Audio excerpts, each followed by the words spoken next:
Quase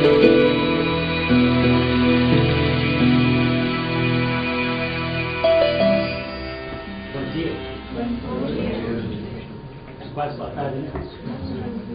Então, o que eu vou falar aqui hoje com vocês é sobre a história do universo. Tá? Aqui uma rápida, também fora, né? Mas tudo bem. Aqui é uma rápida ideia do que nós vamos ver hoje, aqui nessa palestra. Nós vamos falar um pouquinho do universo, a sua origem, desde o primeiro minuto, até 300 mil anos, que aconteceu uma coisa memorável, 300 mil anos, desacoplamento, nucleossíntese, quando os núcleos foram criados, aquela tabela melhor que eu vou mostrar aqui também, não a nova, mas a velha ainda, a sintetização dos elementos, como são feitos os elementos químicos, do que nós somos formados, né? Os elementos químicos. O que é essa história de matéria escura? Já ouviu falar de matéria escura e energia escura? Todo mundo anda falando aí, matéria escura e energia escura. Então é isso que nós vamos falar hoje. André, vai em frente. Muito bem, como cientista místico, eu não podia deixar de botar essa transparência aqui. O que eu vou falar hoje aqui é, basicamente, é o que a ciência tem, a ideia que a ciência tem a respeito do universo. E vou dizer mais, não é uma vã filosofia. Tudo é baseado em dados observacionais. Nós vamos para o nosso laboratório, fazendo as medidas e concluímos coisas, construímos teorias e concluímos coisas. É assim que é feito. E qual é o nosso laboratório? Qual é o laboratório do astrônomo, do astrofísico? É o próprio universo. Então você vai lá e mede coisas, vão medindo. Né? Hoje em dia, com a ajuda desses grandes aceleradores, aquele que deu grande polêmica o ano passado na Europa, o Large Hadron Collider, né? Aquele acelerador, ia criar buraco negro, o pessoal falou que o buraco negro engolia a Terra, aquela confusão toda, até agora não engoliu ninguém, está lá. Já está funcionando o Large Hadron Collider, está funcionando desde o ano passado, né? Criando novas partículas, como a gente sabe que vão mostrar aqui algumas partículas. Né? Mas o mundo material foi criado muito depois que muitas outras coisas foram criadas. Essa é a árvore da vida. Eu vou contar para vocês a história daqui para frente, que é o reino Malkuth, é a criação do mundo material. Toda essa história aqui antes, vocês vão lá para a ordem matinista aprender lá, porque isso é a cabala que vai ensinar como é que funciona isso. Tá? O Frater Ferrari é o mestre da lei, não, né? Muito bem, pode ir, André. Então, vocês sabem, já ouviram falar, com certeza, que o universo surgiu de uma grande explosão, que ele está se expandindo. Não ouviram falar isso? Né? É isso, né? Já, realmente. Mas como é que a gente sabe que é assim? Qual é a evidência experimental? Porque o físico, o astrofísico, ele tem que ter evidência experimental. Não é simplesmente imaginar, deve ser assim, deve ser assim. Não é assim que se faz ciência. Ele tem lá que ter os dados observacionais e fazer as medições e obter algum resultado daquilo. Então, quem foi o primeiro que fez isso, que começou a fazer essas medidas? Né? Na verdade, ele era um astrônomo, o Hubble. Então, apresento para vocês o Hubble. Vocês conhecem o Observatório Espacial Hubble, né? Foi dado o nome em homenagem a eles. Mas o Hubble é esse personagem aí. Então, o Hubble, em 1929, estava fazendo medidas de velocidade de galáxias. Na verdade, ele foi o primeiro a ter um telescópio que tinha capacidade de verificar que a nossa galáxia não era o universo, a totalidade do universo. Einstein pensava que o nosso universo, a totalidade do universo, fosse a nossa galáxia. Einstein achava isso. Em 1916, quando ele promulgou a teoria da relatividade geral, ele enfiou um terminho lá, porque ele viu que bom, o universo é estático e tal. Né? E minhas equações estão prevendo aqui uma expansão, não é possível um negócio desse. Eu tenho que pôr um termo aqui para estabilizar a coisa. Né? E ele colocou um termo chamado constante cosmológica. O Einstein, para ele, foi preciso isso. Depois, mais tarde, ele disse que aquele foi o maior erro que ele tinha cometido. 30 anos mais tarde. Depois que o Hubble mediu a velocidade das galáxias, viu que elas estavam indo embora. Todas se afastando da gente. Né? Hoje em dia, aquele maior erro do Einstein são as nossas maiores descobertas. Porque hoje em dia, os astrônomos vão ver no finalzinho da palestra que o universo está em expansão acelerada. Cada vez mais rápido. Expansão acelerada. Tá? E, portanto, os físicos hoje têm que enfiar de volta aquela constante lá nas equações para descrever corretamente o universo. Então, esse foi o Hubble que então, ele mediu aquelas galáxias e ele observou que as galáxias estavam indo embora. Mediu as velocidades delas. Mas como é que mede a velocidade de galáxias? Ah, lá, nossa galáxia já é grande. As outras que estão lá fora, imagina só, como que se mede a velocidade de galáxia? Então, André, mais um. Eu não sei se vocês conhecem o efeito Doppler. Já ouviram falar do efeito Doppler? Né? Quando a ambulância vem, o som fica mais agudo, ela vai embora, fica mais grave. Isso chama-se efeito Doppler.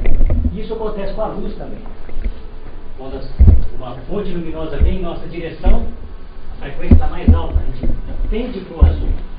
Vai embora, tende para o vermelho. Né? Isso acontece. Esse é o efeito Doppler, que funciona também no caso da luz. Mas vamos, André, clica em cima aí tá bom, antes, espera um pouquinho.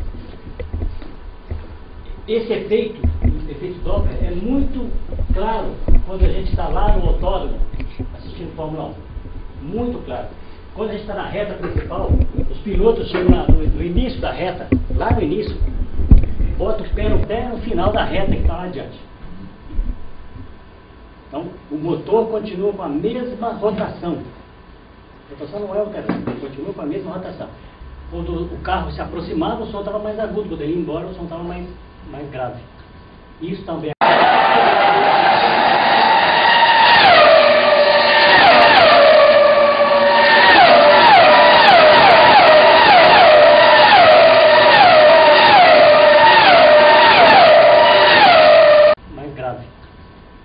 acontece com a luz, e foi baseado nisso que o Hubble chegou à conclusão de que o universo estava expandindo. Tá? Mas o André, eu vou mostrar alguma coisa que agora que o André que vai ensinar pra gente aí. Né? Acontece o seguinte: como é que o Hubble mediu as velocidades? Isso aqui, esse arco-íris que vocês estão vendo aqui, é um espectro de luz. Se você pega um prisma e deixa a luz passar no prisma, nós fizemos esse experimento, olha nossa cruz das monografias lá no início, pede para a gente fazer isso, para decompor a luz dos seus componentes, né?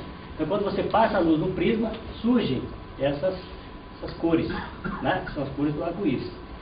Essa aqui a gente chama de espectro de um elemento químico do Sol. Quando a luz que é criada no Sol passa pela atmosfera do Sol, a atmosfera absorve algumas raias, algumas frequências. E por isso que nós temos essas faixas pretas aqui. Vocês estão vendo essas faixas? Essas faixas é de um determinado elemento químico.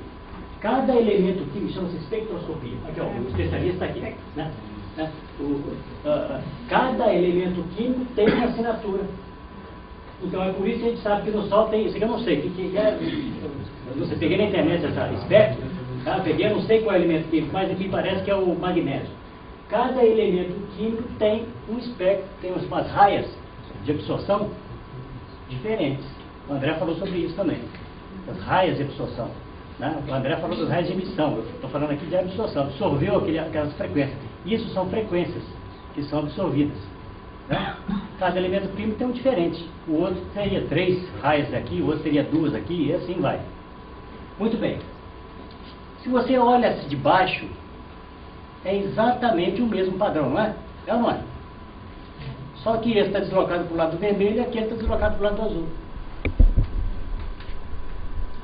Isso, então, se você mede essa diferença de comprimento aqui, essa distânciazinha que deslocou daqui ou aqui, chama-se desvio. Nós podemos fazer o cálculo, a velocidade está relacionada com esse desvio. Então, por isso que foi possível que o Hubble detectou as velocidades das galáxias e verificou que elas estavam, todas elas indo embora.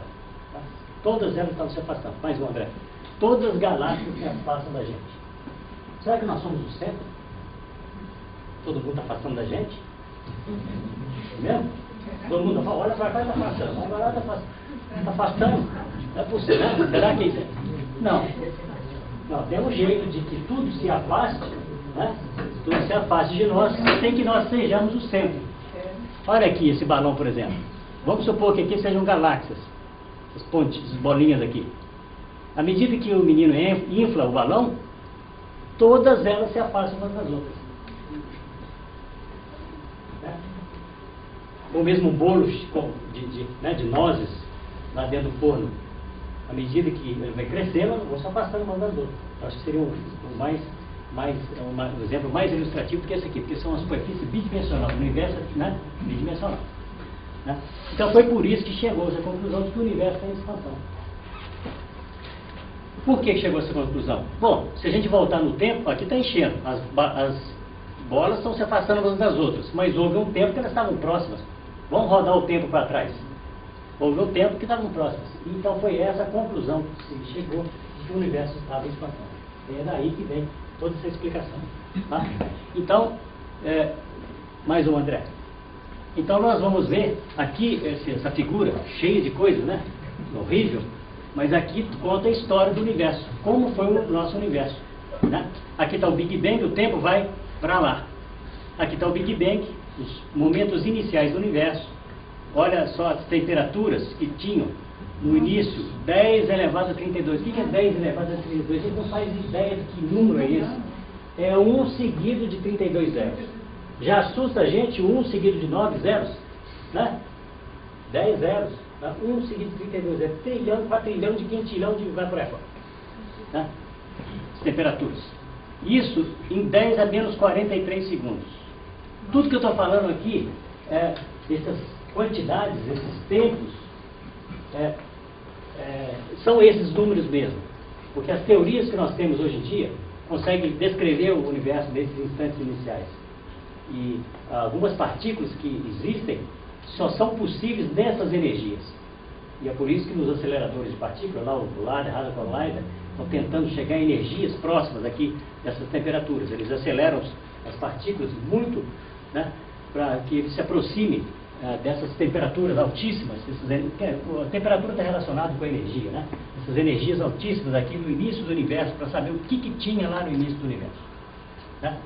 Então, o que teve o Big Bang, tiveram essas várias fases que eu vou falar uma por uma daqui a pouquinho, né?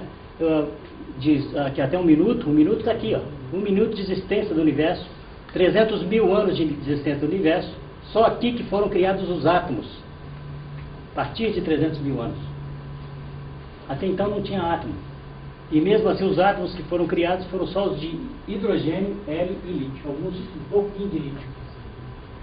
Depois as galáxias, depois aquele material, o universo em expansão, aquele material começou a se aglutinar, se atrair mutuamente, e formar as nuvens formaram as galáxias então aquela poeira, né, começou a formar, a poeira de hidrogênio, né, basicamente hidrogênio.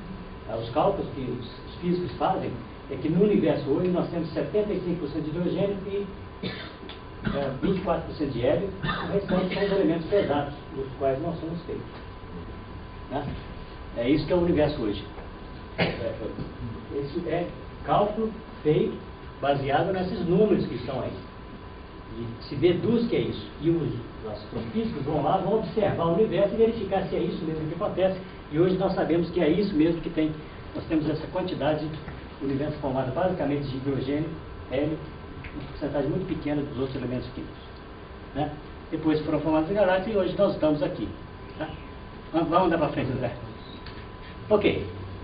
Muito bem. Aqui é a mesma figura que a anterior, só que o tempo aqui vai para cima.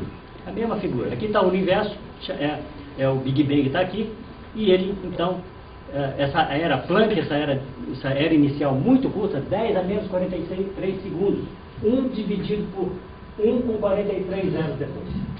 Pega o segundo, divide por esse número absurdamente. É esse iniciozinho aqui que a gente chama de era Planck. Na era Planck, nós não temos teorias que descrevem o universo nessas temperaturas, nessas energias tão altas. Né? A relatividade não consegue descrever fenômenos aqui, porque aqui o universo é menor do que o tamanho de um átomo. Não consegue. A relatividade não serve para essas energias, para esses tamanhos muito pequenos. Quem descreve a física em tamanhos microscópicos é a mecânica quântica. O que acontece é que a mecânica quântica não consegue descrever por energias muito altas. A energia muito alta não consegue descrever. Então tem um conflito. a relatividade não conversa com a mecânica quântica. A gente já sabe disso e nós estamos procurando teorias que unifiquem tudo. É a teoria que o Einstein passou o resto da vida dele tentando unificar os campos. Uma teoria que unifique tudo, que consegue descrever tudo, né? Muito bem. Parece que tem uma teoria que moderna aí, de 2000, década de 90 para cá, é muito recente, chamada de teoria de cotas, que tem bastante propensão a conseguir descrever. Ainda não sabemos direito, porque ela é muito complicada, essa teoria. Mas o interessante aqui, dessa era Planck, é que o espaço e o tempo foram criados junto com o universo. Não é que o universo explodiu um espaço já existente. Não, não é assim. Como uma granada, né? A granada explodiu, o espaço está aí. Não, o espaço e o tempo não existiam. Santo Agostinho já disse isso. Santo Agostinho disse isso. Que o tempo e o espaço foram criados junto com o universo. Né? Santo Agostinho tinha dito isso já. Então, aqui, a criação do espaço-tempo. Vamos em frente, André. Nós estamos aqui, né, nesse instante aqui. Vamos falar agora dessa região aqui. Essa região que vai de 10 a menos 43 a 10 a menos 34. Essa região, acho que pode ir mais um, André. Essa região é a região que a gente chama das teorias de grande unificação, Grand Unified Theory, né? Vai de 10 a menos 43, 10 a menos 34 segundos. Nesse instante, que está aqui, as teorias de grande unificação, essa nós temos teoria que descreve o universo aqui. São as teorias que já existem e por isso que a gente sabe desses números aí, né? Nesse instante, a gravitação, hoje em dia nós conhecemos as 4 forças da natureza. A gravitação, as forças eletromagnéticas, as forças nucleares fortes, as forças nucleares fracas. São essas 4, não tem mais. Que a gente conhece hoje em dia, sem contar os aspectos psíquicos, né, dos místicos, mas eu estou falando aqui de ciência profana, vamos dizer assim.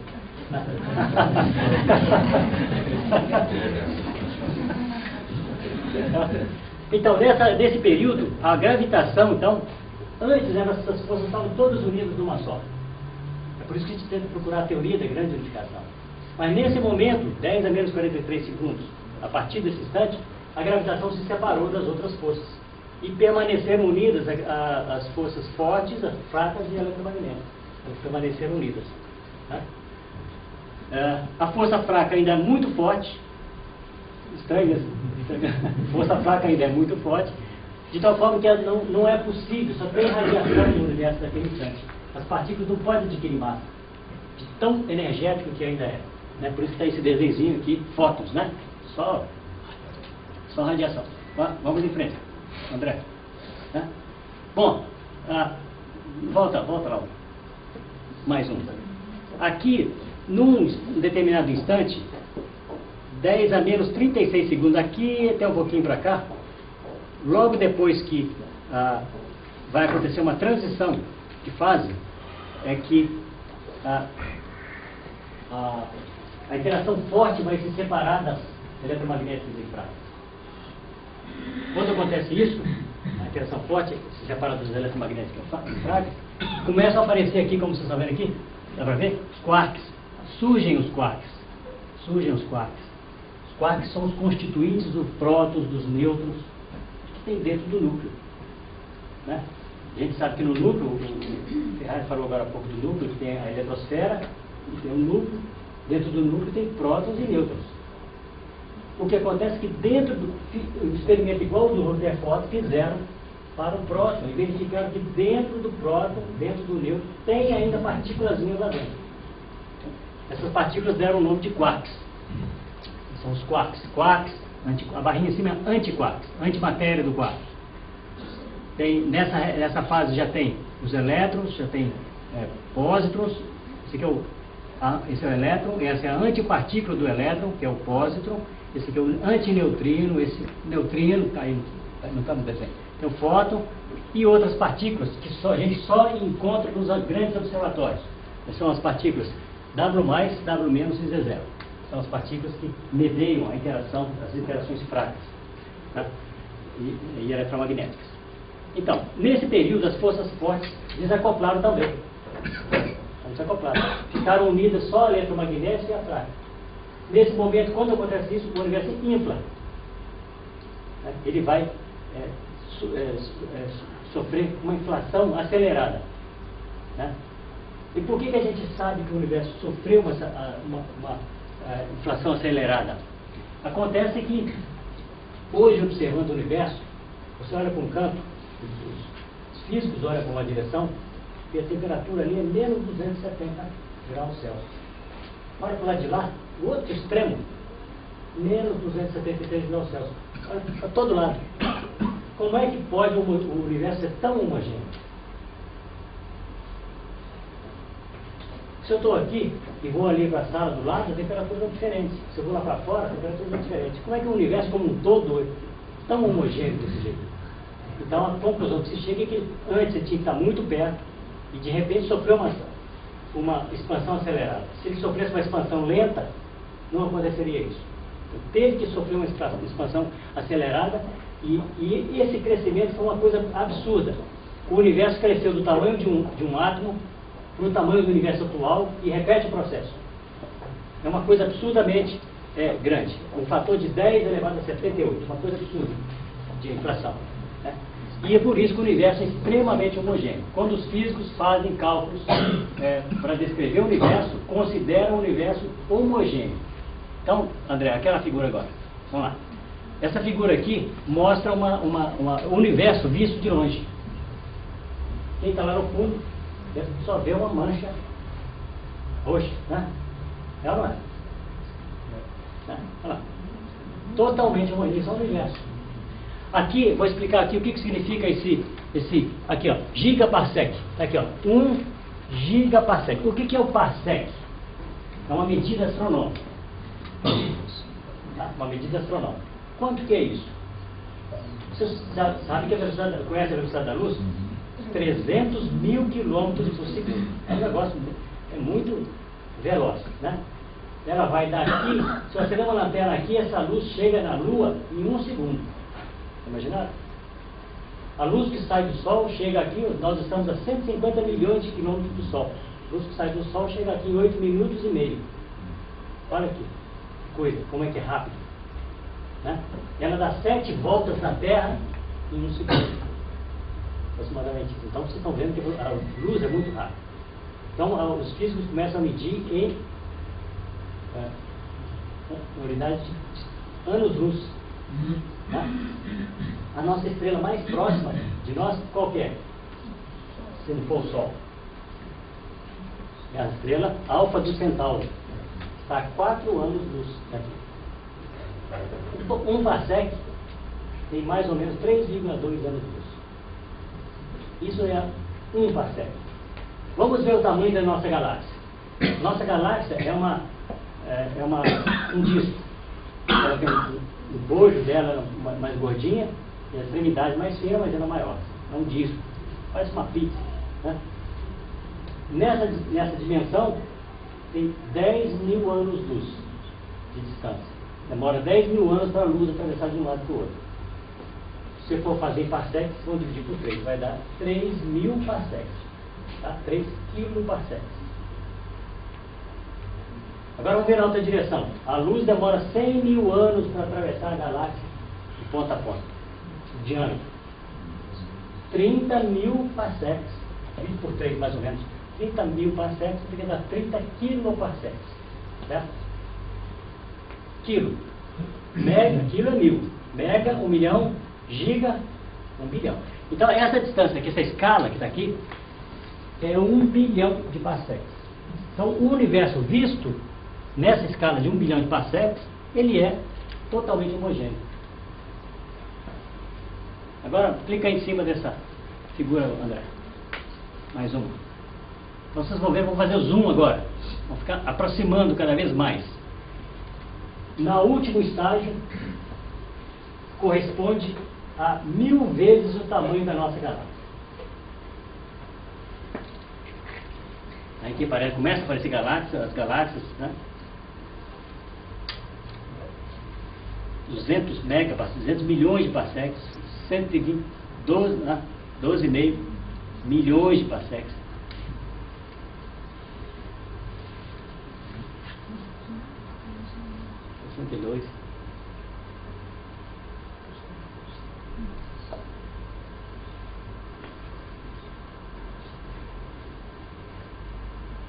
Começamos a ver um aglomerado de galáxias. Isso é um aglomerado de galáxias.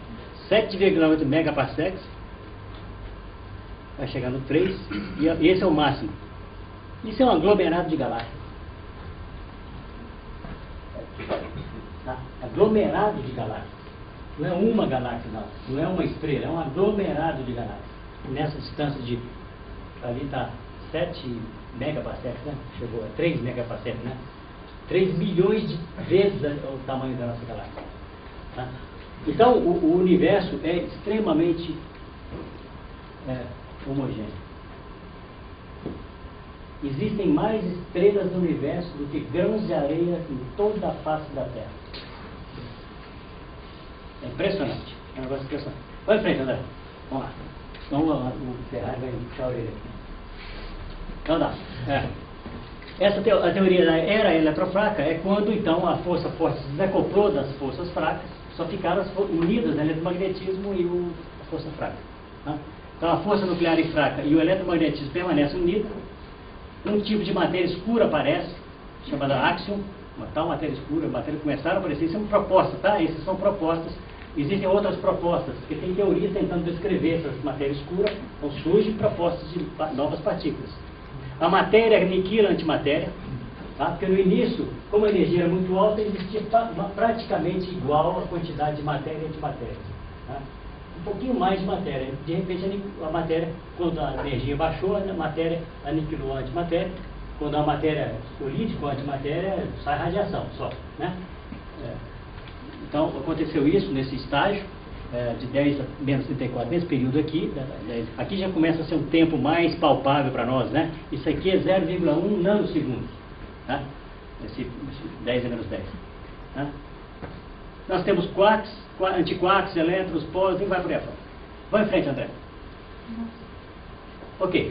Aí depois surge uma era, a era do plasma de quarks e gluons. Tá? Se você pega, o que é o plasma de quarks e gluons? Vamos pensar no núcleo. O núcleo nós temos os nucleons, prótons, nêutrons, e dentro dos prótons, dentro dos nêutrons, tem os tais quarks. Tem eles lá dentro. Se a gente agora, vamos comprimir esse núcleo, comprimir o núcleo e esquentar, fica uma maçaroca só de quarks e gluons lá. Perde a identidade. O próton, o nêutron perde a sua identidade e fica aquela maçaroca que a gente chama de plasma de quarks e gluons. Então, nessa era, que vai de 10 a menos 10 aqui é milissegundos, né? 10 milissegundos, 10 microsegundos, né? Aqui, 10 microsegundos. Nesse período do universo, só tinha esse tipo de coisa. Então, nesse instante, todas as 4 forças da natureza estão separadas, como é hoje. Hoje, todas elas estão separadas. Então, nós temos uma teoria que descreve o eletromagnetismo. Né? O eletromagnetismo de Maxwell, ou já temos a eletrodinâmica quântica também. Né? Nós temos as interações fracas, que descreve o núcleo, tem uma teoria para ela, tem uma teoria para os quarks e gluons, chamada cromodinâmica quântica, e temos a teoria da relatividade geral, ou mesmo de Newton, que descreve a gravitação. São teorias independentes que descrevem essas coisas. O que se busca hoje em dia é uma unificação de tudo isso. Né? Bom, vai em frente, André. Aqui, nesse instante, é chamada era dos bárions, né? De 10 a menos 5 a 1 minuto. Aqui a energia do universo abaixou já o suficiente, de tal forma que já é possível formar núcleos. Núcleos não, os prótons e nêutrons, e outras partículas. Próton, o antipróton, esses aqui são os quarks que estão dentro dele. Up e up, down é o nome deles. Up barra, down barra, tá vendo? São os antiquarks dos quarks, formam lá o antipróton. O nêutron é formado com esses quarks, up, down, down. Tem outras partículas, outras combinações de quarks. Né? Tem quark estranho, tem quark top, tem quark bottom, tem outro tipo de quark que, combinando todos eles, dá esses milhares de partículas. E se vocês pegarem lá a tabela de partículas elementares, tem milhares de partículas que são formadas com combinação desses quarks aí. Isso foi descoberto. Isso é teoria velha já, de 1960. Foi o Gell-Mann que propôs essa teoria e ela funciona. Cada vez mais a gente conclui que ela está correta. Né? Aqui são umas partículas, aqui tem 3 quarks, né? São os nucleons, né? Chamados de hadrons. Esses mais levinhos, tem 2 quarks só, são chamados de mesons. E esse aqui foi um físico brasileiro que descobriu, o meson Pi, que é o César Lattes, que descobriu essa partícula elementar aí. E como ele era o pós-doc trabalhando lá na Inglaterra, quem ganhou o prêmio Nobel foi lá o orientador dele, que provavelmente não sujou a mão de graça, não. Com certeza. Porque aluno de doutorado e mestrado e de iniciação científica, quem que carrega o piano? O orientador fica só, faz isso, faz aqui. Quem carrega o piano é sempre assim. Então, acho que o César Lattes realmente mereceria o prêmio Nobel. Vamos em frente? Então, de 1 minuto a 300 mil anos, aproximadamente, umas teorias dizem que é 380 mil anos, mas é meio... Tá? O universo se resfria, mas ele ainda é opaco. O que eu quero dizer com o universo é opaco? A luz, os fótons, colidem com os elétrons, colidem com as partículas que estão lá e não conseguem andar. Então você não consegue olhar de um lado para o outro. Vocês já entraram no nevoeiro, na neblina? Não consegue, a luz não passa ali.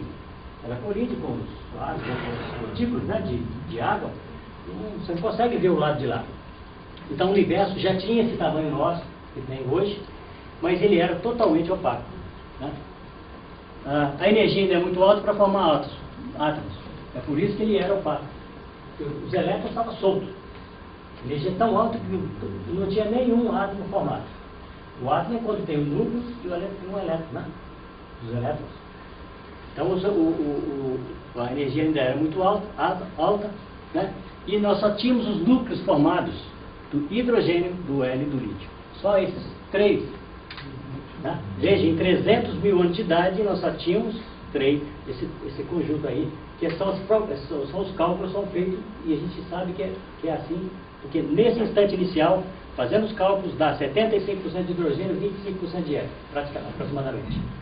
E hoje você vai lá no MED, é isso que tem. Tá? Muito bem, vamos em frente, André. O que acontece em 300 mil anos? Aqui é um instante em que o universo resfriou. 300 mil anos de idade para 6 mil graus Celsius. 6 mil graus é a temperatura da superfície do Sol. Então, nesse instante, o universo já está suficientemente resfriado, então ele consegue, o universo consegue captar os elétrons. Os núcleos conseguem captar os elétrons e formar os átomos. Aqui, nesse instante, que se formou os átomos. Quando o universo formou os átomos, pronto, a luz pode ir embora. Os fótons puderam ir embora, se espalhar. Tá? Exatamente, no instante, não tem mais interação, né? O fóton vai embora. Muito bem. Tá? Vamos em frente, André. Então, e o que essa figura aqui representa? Essas figuras, nesse instante que o universo captou os elétrons, ele emitiu essa radiação. O universo já era desse tamanho que ou mais, né? Ele emitiu essa radiação. Nós hoje aqui estamos medindo essa radiação que veio. Essa radiação é a radiação chamada radiação cósmica de fundo. Já ouviu falar disso? Radiação cósmica de fundo? Cosmic Microwave Background, aqui, é o CMB, aqui. Radiação cósmica de fundo, que foi descoberta e está sendo medida. Isso aqui são medidas dessa radiação. Essa medida aqui, até parece que os chineses já tinham medido isso parece um cálculo. Né? O Yin Yang, né? Os chineses parecem, né? Não parece? Parece mesmo. É por isso que eu falo que muitas pessoas falam de disco voador. Será que tem que... Como é que surgimos aqui? Será que foi extraterrestre que veio para cá? Eu falo, nada disso, você não precisa disso. Porque se passar 100 mil anos, você perde todo o vestígio de qualquer civilização. Se teve a Lemúria, se tiverem lá os Atlantes, Lemúrios, Lemurianos lá, aquelas ideias, né, aquelas propostas que tem os lemurianos, se eles existiram e se aconteceu uma catástrofe e eles desapareceram, hoje a gente não tem mais vestígio de civilização deles. Se vocês assistem o History Channel, tem lá O Mundo Sem Ninguém. Já assistiram? Já. O Mundo Sem Ninguém. É muito legal. Como é que é o mundo se hoje sumir todos os seres humanos da face da Terra? O que acontece com esse prédio aqui? O que acontece com essas lâmpadas, o vidro que está lá embaixo, todas as construções, tudo? Em quanto tempo essa coisa vai deteriorando, desaparecendo, sumindo, tudo? Tá? É muito interessante. Porque quando vocês tiverem a oportunidade, assistam lá. Muito interessante. Então, isso aqui, na verdade, está relacionado com aquele efeito Doppler. A Terra está girando em torno do Sol. Então, você mede naquela direção, a radiação cósmica de fundo, tem um desvio para o azul. Se mediu, virou o equipamento para cá, mediu, a Terra está andando para lá, mediu para cá, desvio para o vermelho. Então, esse efeito que está ali é o efeito Doppler, que está relacionado com a radiação cósmica de fundo. Então, a gente o que faz? Vai com a calculeira, faz os cálculos e elimina essa contribuição.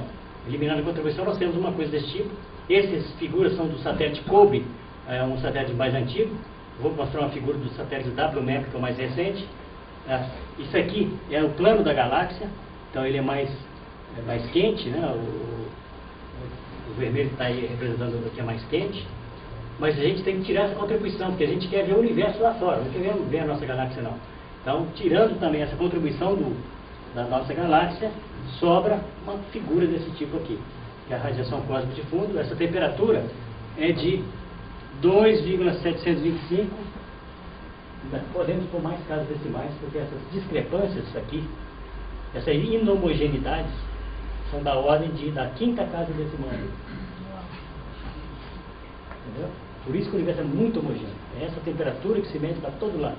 Todo lado que for, mede essa temperatura. Essa discrepância aqui no vermelho, no azul, está aqui, nas 2 casas decimais para lá.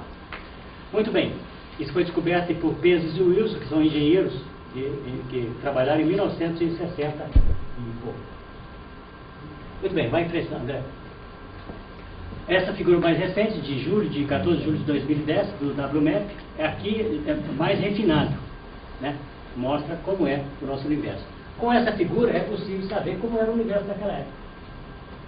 Muitas propriedades do universo daquela época a gente é possível. Hoje, se você pega qualquer revista científica, Nature, Physical Review, qualquer coisa, você vai ver análise dessas coisas aqui, né? E concluindo muita coisa do universo. Como é que fica as galáxias que terminaram e a luz não chegou até nós, e as galáxias que estão começando e a luz não chegou até nós também? Então isso daí é um mundo falso. Não, isso era em 300 mil anos de idade. Nos 300 mil anos de idade. O universo depois evoluiu, né? Depois, isso é posterior. Isso é do início. Que terminaram, nós não recebemos a luz deles ainda, que terminaram. Pode acontecer sim. Né? Porque às vezes tem galáxias, tem estrelas que estão tão longe da gente. Terminou e apagou a luz.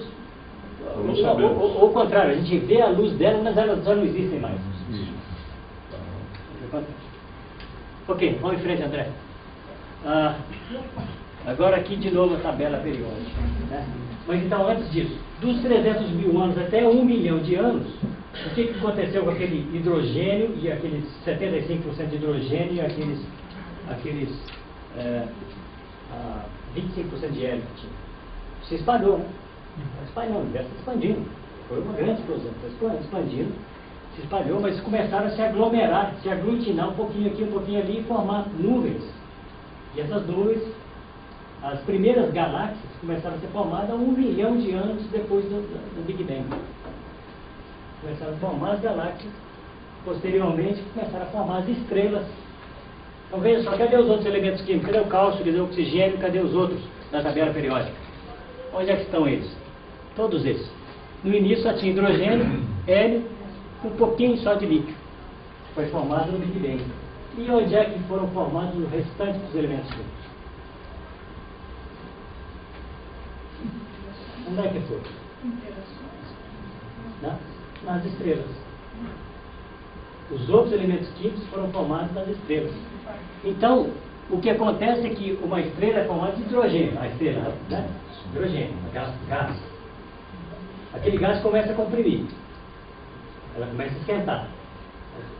Para atração gravitacional, vai atraindo, começa a esquentar, vai esquentando, chega um momento que começa a reação termonuclear. Fundir hidrogênio em hélio. Dois núcleos de hidrogênio, dois prótons, se ajuntam, e mais nêutrons, formam o hélio. Isso é a bomba de hidrogênio funciona desse jeito. Junta dois hidrogênios, dois deutérios. Na verdade, hidrogênio com nêutron, chamado deutério, é um isótopo de hidrogênio. Junta esses dois, formam o carbono. Quando isso acontece, libera energia e vai para a reação termonuclear. Isso vai acontecendo, a estrela vai consumir aquele hidrogênio, vai liberando a radiação, então ela vai se manter em equilíbrio.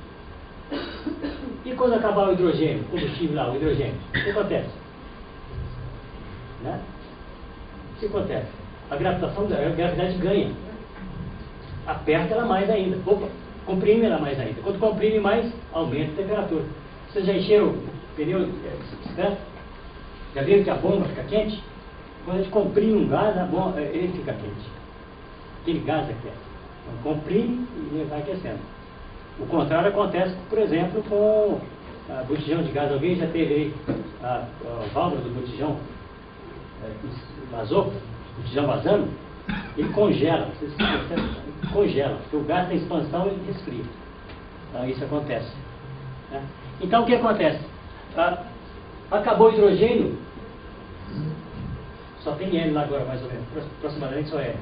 Então a gravidade comprime a estrela mais ainda. Aí ela começa o quê? Vou formar lítio. Ainda tem alguns hidrogênios, eu vou juntar no hélio para formar o lítio. E é isso que acontece. Outra reação termonuclear forma o lítio. E aí essa reação nuclear libera mais energia, consegue manter a estrela estável. Ela consegue sobreviver. Né? Daí a pouco, acabou o hélio, acabou o hidrogênio. Então tem que fundir novos elementos químicos. Isso vai acontecendo até chegar no ferro. Até aqui, todos esses elementos químicos podem ser formados, vão ser formados na estrela. Chega até no ferro. A partir do ferro, para formar o cobalto, precisa de botar mais um próton lá no núcleo de ferro. Mas isso absorve a energia. Não mantém mais a estrela estável. Não mantém ela estável. Então, dali para frente não é a estrela que está formando. Mas o que acontece? Algumas estrelas explodem. E na explosão são formados os restantes. São explosões de supernova. Na explosão criam-se os demais elementos químicos. Tá? Os elementos acima que ele fala são criados na explosão, na própria explosão. Então vocês vejam que nós estamos muito mais ligados no universo do que a gente pensa. Nós pensamos que nós estamos aqui isoladinhos, cada terra, tal, que as coisas estão acontecendo. Ou seja, cada pessoa aqui nessa sala pode ter vindo de uma estrela diferente. É fantástico isso. Nos deixa muito mais ligados no universo do que a gente pensa. Ou seja, mesmo a área científica percebe isso. Não é só pela consciência que nós estamos unidos com o universo, pela consciência cósmica. Pela própria matéria nós estamos, né? E como ali ele disse ali, eu diria que nós somos descendentes de estrelas, mas a gente quer falar que nós somos poeira de estrelas. E é por isso que nós estamos aqui para brilhar. Se originem da explosão de anãs brancas. Muitas outras estrelas, conhecidas como supernovas do tipo 2, indicam a morte dramática de estrelas mais maciças, entre 8 e 10 vezes a massa do Sol. Diferentemente de seus primos menores, quando estrelas imensas esgotam seu estoque de hidrogênio, conseguem fundir outros elementos. As cinzas de cada uma das reações nucleares se tornam combustível para a seguinte, até que perto do fim da vida, uma estrela maciça tem a aparência de uma cebola, com uma camada externa do combustível original, o hidrogênio, envolvendo camada após camada de elementos cada vez mais pesados. It goes through its normal life, fusing hydrogen into helium, then helium into carbon and oxygen, then oxygen into neon and magnesium, and then silicon and sulfur.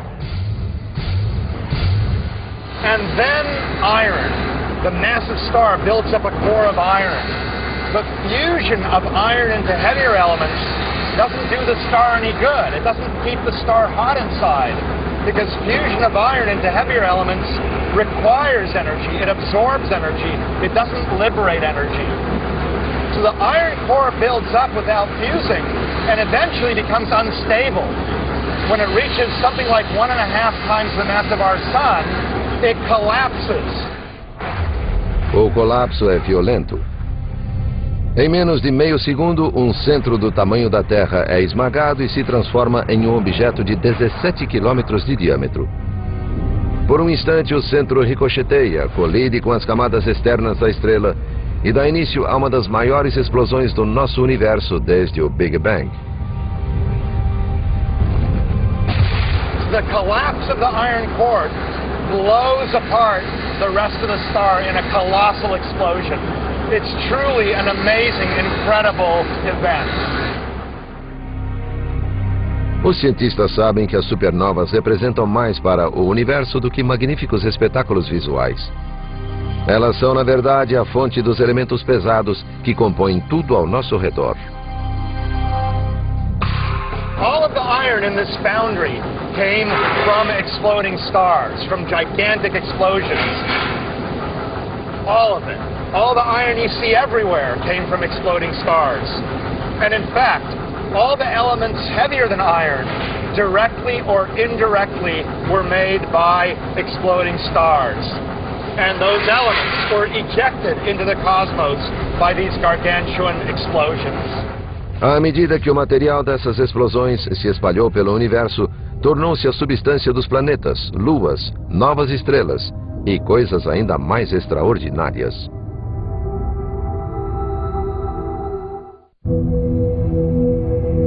Se pudéssemos traçar nossa origem até o mais remoto início, descobriríamos a explosão de uma estrela em nossa árvore genealógica. We are essentially made of star stuff, or stardust, as Carl Sagan used to say. The elements in your body, not just generically, but specifically, the elements in your body, heavier than hydrogen and helium, came from long-dead stars. The calcium in your bones, the oxygen that you breathe, the iron in your red blood cells, the carbon in most of your cells, all those things were created in stars through nuclear reactions and then ejected by supernovae.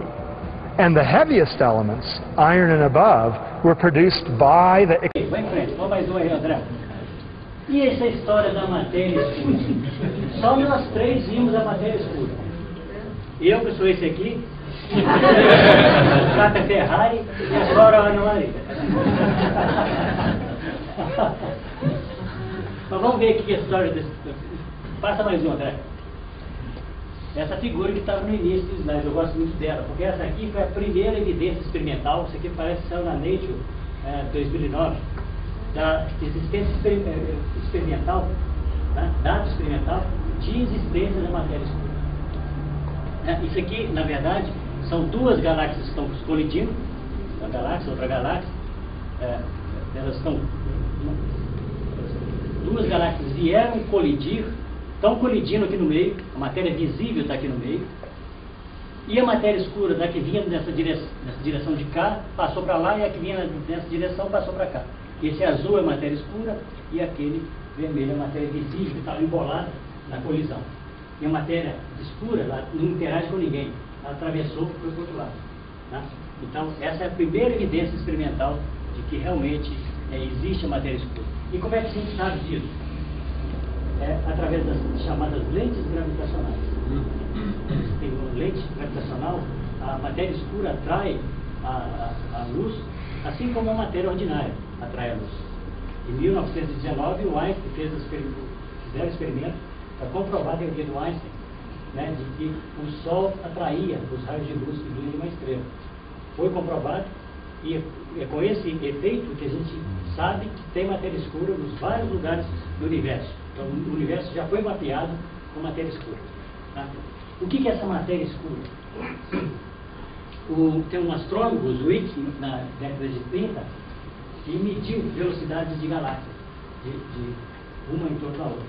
E concluiu que para aquelas velocidades que ela tem, tinha que ter mais massa. E aquela massa não estava sendo observada. Ele falou, é a massa faltante, está faltando massa. Então o pessoal imaginou, não, pode ser muito planeta, pode ser poeira, pode ser buraco negro. Não, né? Nessa época nem falaram do buraco negro, mas pode ser um monte de coisa. Fizeram todas as análises e chegou-se à conclusão que não era nenhuma dessas coisas. Era uma outra matéria totalmente diferente. Mais uma, né? E hoje nós sabemos que a matéria escura, aqui está uma composição do universo. Composição do universo. A conclusão que se chega hoje, das medidas experimentais, é que a matéria escura corresponde a 26% de tudo que existe. De toda a matéria existente. Tudo que existe no universo, 26% é uma tal de matéria escura, que ninguém sabe ainda o que é. É uma teoria profunda. Nós vamos ver mais um filminho, só mais um. Eu iria passar mais. Ela é invisível, essa matéria escura? Ela é invisível? Totalmente invisível, não se vê, não emite luz, não interage com a matéria, totalmente invisível. A gente só sabe que ela existe por efeitos gravitacionais. E essa não é a antimatéria? Não, a antimatéria existe aqui. A matéria é uma matéria ordinária, está aí. Ela existe. A antimatéria nos laboratórios você constrói a antimatéria. Tá? A matéria escura é uma coisa que a gente não sabe o que é. E ainda tem uma outra coisa chamada energia escura, que corresponde a 70% de tudo que existe no universo. 70%. Essa tal energia escura é a que está expandindo o universo. Não se sabe o que é isso. Agora, a nossa ciência, é por isso que às vezes é muito arrogante, né? A nossa ciência, a ciência atual, só descreve 4% de tudo que existe no universo. Aqui está tudo que nós conhecemos, todas as nossas teorias científicas, tudo que a gente conhece está ali naqueles 4%. É só 4%. Sendo que a maior parte é hidrogênio, desses 4%, a maior parte é hidrogênio, como eu disse, a maior parte é hélio. Tem aqui uma porcentagem muito pequena que é de elementos pesados, neutrinos, coisas. É impressionante. É impressionante. A nossa ciência, né? Toda essa nossa prepotência achando que sabemos tudo, só sabemos 4% de tudo que existe no universo. O restante a gente não sabe. Por milhares de anos, olhamos para os céus noturnos e acreditamos que a matéria iluminada fosse tudo o que compunha o universo. Os cientistas agora sabem que não é o que brilha na luz, e sim o que se esconde no escuro que guarda os verdadeiros segredos de nosso firmamento. Há uma matéria escura misteriosa que une as estrelas e galáxias, e partículas estranhas como WIMPs, áxions e machos podem ser as responsáveis. E há uma energia escura e repulsiva que cria espaço no universo, mas afasta mais as galáxias na direção de um destino desolador.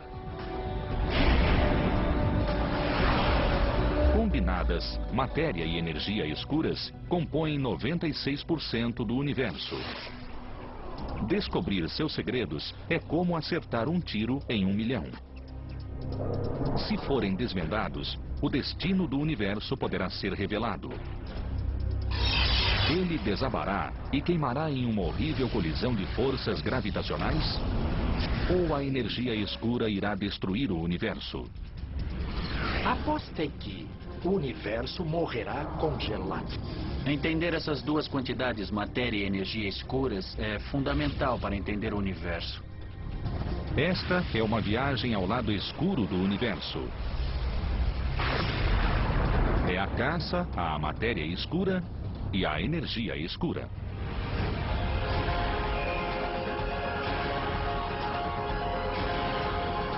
O universo, matéria escura, energia escura. A matéria escura é diferente de tudo o que já encontramos na Terra. Bilhões dessas partículas estranhas passam por tudo que encontram a cada segundo. São tão maciças em peso que têm o poder de influenciar as galáxias, sua formação e a velocidade de sua rotação.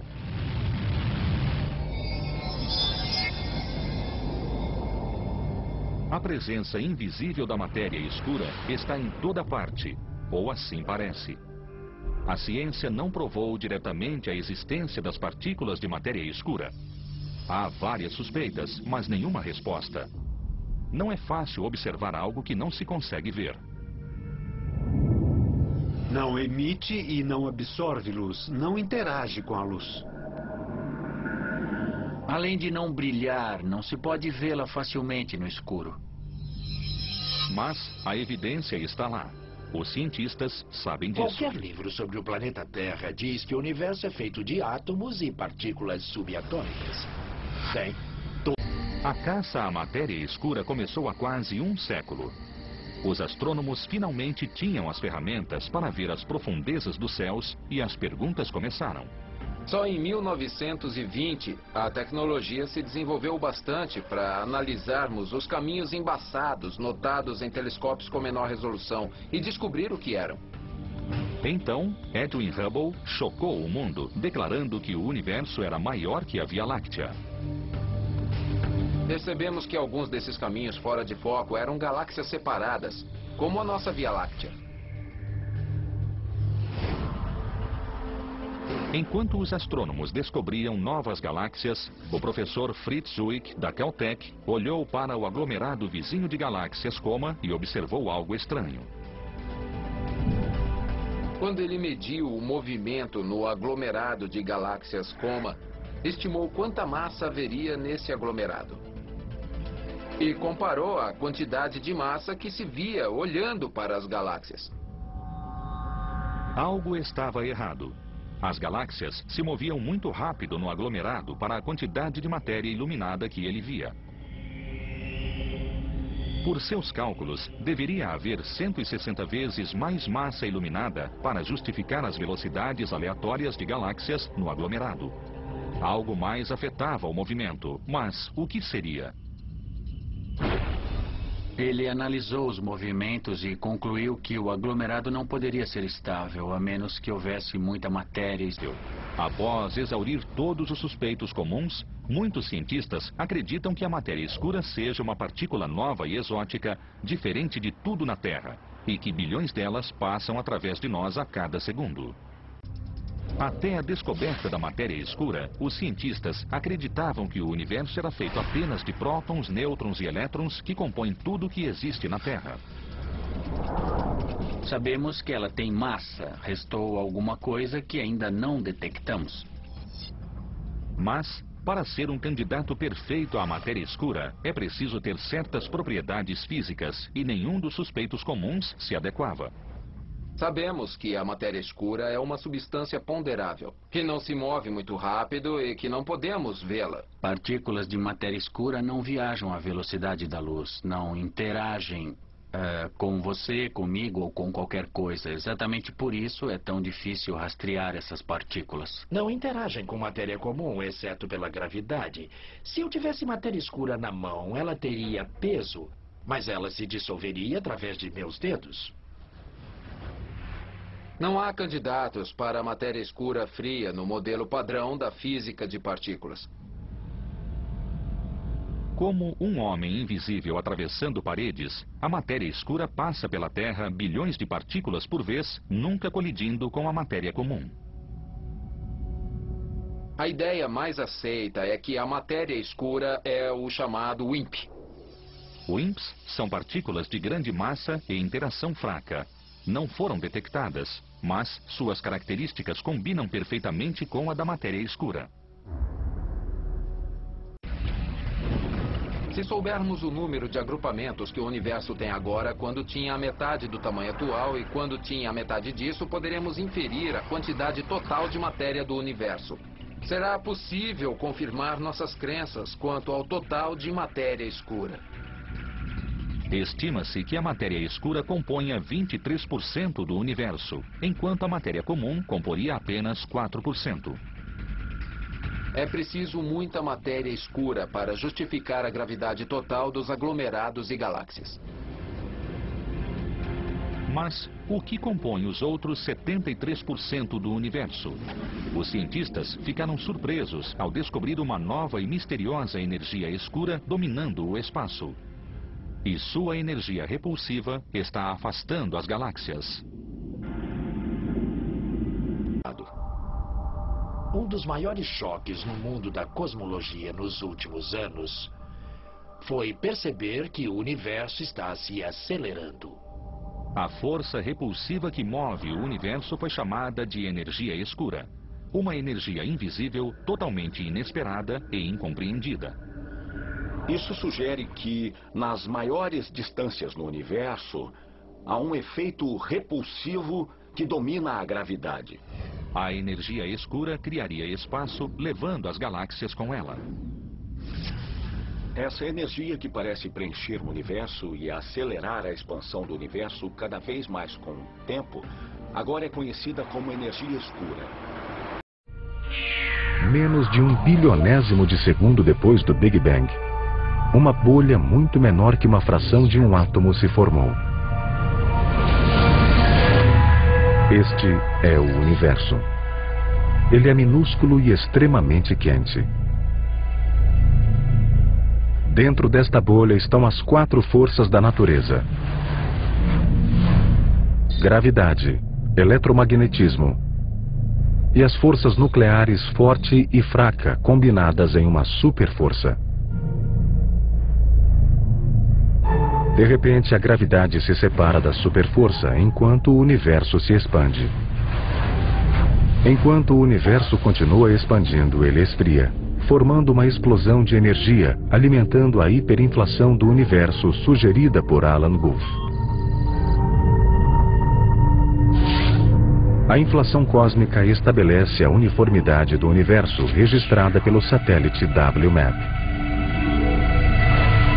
O universo ainda não tem um segundo de idade quando a superforça se divide nas forças da natureza. 3 minutos após o Big Bang, a temperatura do universo cai para 550 milhões de graus Celsius. Frio o bastante para permitir a formação do núcleo atômico.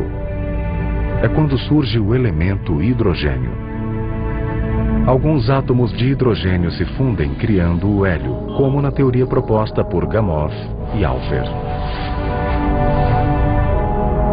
380 mil anos depois, a luz viaja pela escuridão. A explosão de radiação descoberta por Penzias e Wilson acontece agora.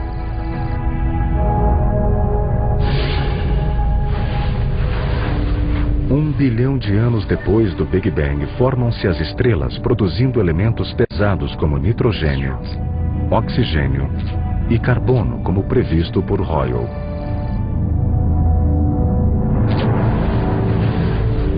Após 9 bilhões de anos, a matéria e a gravidade se combinam, formando uma estrela perfeita. A pressão cria calor em seu núcleo, acionando a fusão termonuclear. Nasce uma estrela. O fluxo estelar remove os gases residuais. Um disco de poeira se forma ao redor da estrela e eventualmente se expande, gerando uma série de planetas e luas. Um destes blocos de poeira estelar, após ser golpeado por fragmentos solares ao longo de éons, apresenta uma temperatura adequada para permitir a formação de água em sua atmosfera. A água em estado líquido se acumula na superfície do planeta. Debaixo da água, misteriosas reações químicas acabam gerando a vida. 13,7 bilhões de anos depois do Big Bang, nosso universo se expande por 150 bilhões de anos-luz. O céu é cheio de estrelas. Nosso sistema solar tem 8 planetas e o terceiro deles é habitado por seres vivos compostos de carbono. Alguns destes seres estão apenas começando a perceber seu lugar dentro do grande plano geral. Se você não entendeu o processo, não se preocupe. É o resultado de milhões de cérebros humanos pensando por milhares de anos para descobrir como o universo se originou e onde o homem se encaixa nesse processo. É o bastante para impressionar qualquer um.